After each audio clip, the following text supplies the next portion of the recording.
All right, hello my fellow investors, it's the Intelligent Investor here. In today's video, I'm just going to be giving an update on pretty much everything and my situation on YouTube and answering a few questions that a lot of people have been asking me. Now, I've been blown up in Instagram and YouTube and email, and people have been trying to get to me, but I'm sorry, I just haven't been able to respond because I've been pretty much doing really well with my business. As most of you know, I ended up moving from California to St. Louis, Missouri, to the Midwest. Big change, but it's been amazing. I mean, this state honestly is a lot better than California financially. And yeah, again, I don't regret it. It was hard leaving the city for a bit, but I've kind of adapted to it and I completely love it. And I love the people in the Midwest.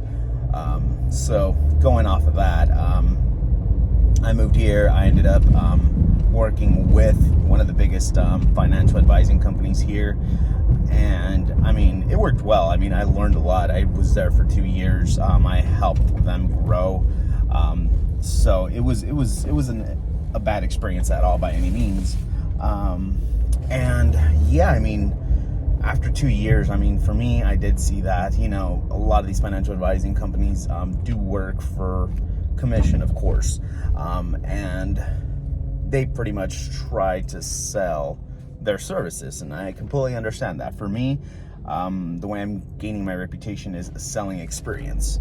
So I'm selling my knowledge, and that's been a big key thing for me, and that's really helped. And what do I mean by experience? So I'm pretty much an accountant for my clients.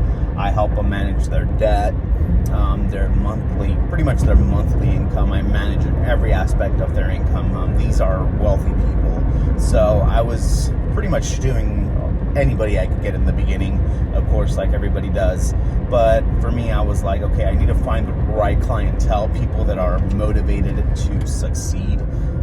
So again, we have about, let's say, maybe a little under 2,000 clients around the U.S. So it's still not a lot. I mean, I do have 15 advisors with me. 3 of those that were hired from YouTube. So I'm always looking to hire. I am really strict on what I am looking for my company. I just don't hire anybody. I do hire people that have had a proven track record of success in their own lives. The people that I've hired, I mean, they've invested their own money, they've managed their own money, they have no debts, they understand money, and they're wealthy themselves. So that's pretty much the approach I took now, because I'm so limited to clientele, and I know a lot of people want me to be their advisor, but it's just I can't, you know.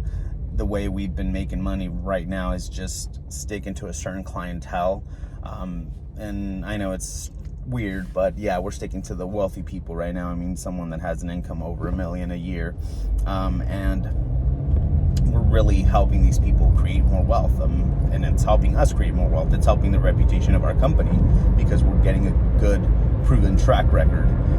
So I mean, that's the way we're approaching it at the moment. Now, the reason I do want to make more YouTube videos is because I'm just going to explain what I'm doing with them. And it's nothing complicated. I'm doing that with myself, and I'm doing that with them.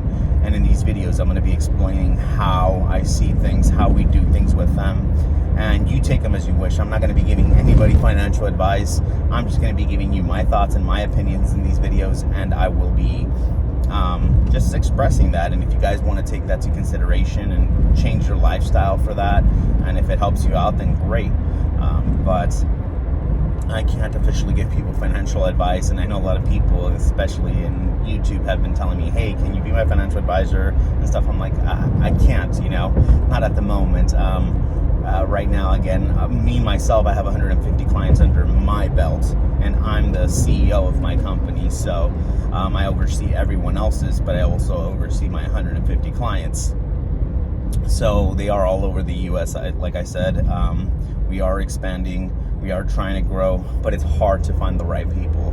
We do internships where we kind of show people our way, and if they do well that way, get a proven track record, and come back to us, then, you know, we'll hire them. I mean, we have a base salary pay and we also have the commission. So again, like we start off kind of like accountants, personal accountants, and we get a base pay for that. And then if we make them any profits, which we work really hard to, we get a profit of that as well.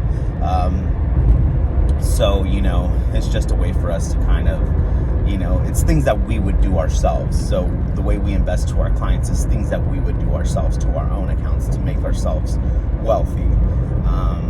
So that's pretty much the approach we took. And people have always been telling me, why do you still drive your 2015 Toyota Corolla? Because it's paid off. Toyotas are pretty nice cars. I mean, I bought this car before I had a bunch of wealth, and it's worked for me. I love it. I don't need another new vehicle. People are telling me, okay, get a Ferrari, man. You have enough money in your damn bank account to get it. No, that's stupid. I mean, I'm not going to waste money on a car. And yes, I say waste, not spend. I'm not going to waste money because it loses value as soon as you drive it off. I like buying assets, things that are worth something. And a lot of the money that I do have, I put it on investments. I don't really have free cash flow. The only free cash flow that I have is a high yield savings account, where I have like a 4.75% return, so I'm not really touching that. Yeah, so again, it's some crazy stuff. I mean, this car works really well for me. I love it, no issues with it. I have 100,000 miles on it, so a little more than I would like to, but I mean, I do have to drive a lot and travel a lot. Like right now I'm going to a client's house, and yeah, I mean, it's what it is. But I mean, I didn't buy technically a new car for my wife, which was a Ford Bronco. And yeah, I mean, I paid it off cash. I don't like having loans. I don't like paying interest. So everything I bought has been pretty much cash. I don't buy things if I don't have money. My credit score has had a big hit just because, again, I haven't used credit for a long time. But I'm still, in the 700s, so it's not too bad. But yeah, I mean, those are pretty much my updates in my life right now. Again, focusing on my business. I am trying to hire people. So if you think you have a good proven record, if you have a great money or a great amount of money in your savings account or in investments, and you're showing that, you know, you're a mentally responsible person, then hey, I might consider hiring you. And trust me, when you hear your salary, you'll want to work for me.